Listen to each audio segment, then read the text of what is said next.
Thomas Alva Edison એક એવું વ્યક્તિ, એક એવું નામ કે જેનું ઋણ આ દુનિયા ક્યારેય નહીં ચૂકવી શકે.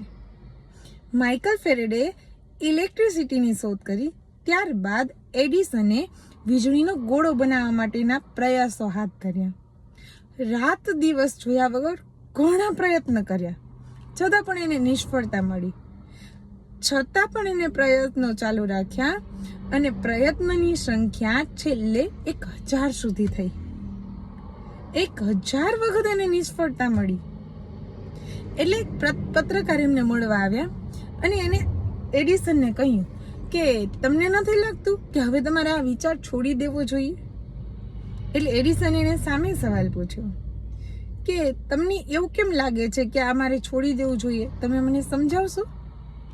એટલે પેલા પત્રકાર ભાઈ કહે છે કે તમે 1000 વખત પ્રયોગો કર્યા અને તમે 1000 વખત નિષ્ફળ થયા, તો મને લાગે છે કે તમારે આ વિચાર, આ પ્રયોગ કરવાનો છોડી દેવું જોઈએ.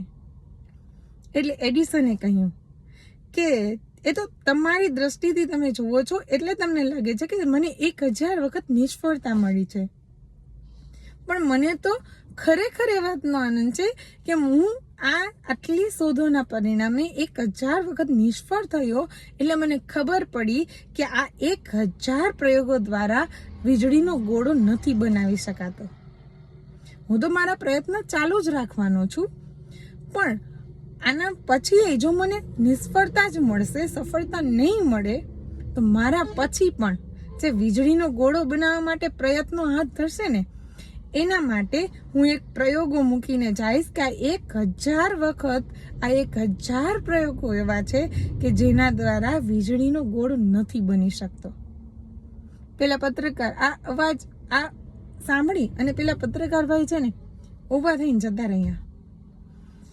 અને અંતે થોમસ આલ્વા એડિસને વીજળીના ગોળાની શોધ કરી, એને સફળતા મળી અને આજે આખું વિશ્વ ઝળહળે છે.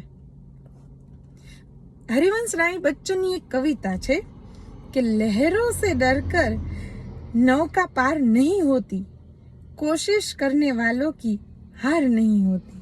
અને આપણા ગુજરાતીમાં પણ એક કહેવત છે કે સિદ્ધિ તેને જય વરે જે પરસેવે નાઈ. કોઈ પણ ધ્યેય નક્કી કરો અને એ ધ્યેયને વળગી રહો. કોઈને પહેલા પ્રયત્નમાં સિદ્ધિ મળી જ જાય, સફળતા મળી જ જાય, ધ્યેય સિદ્ધ થઈ જાય એવું જરૂરી છે જ નહીં, અને એવું બને પણ રેરલી.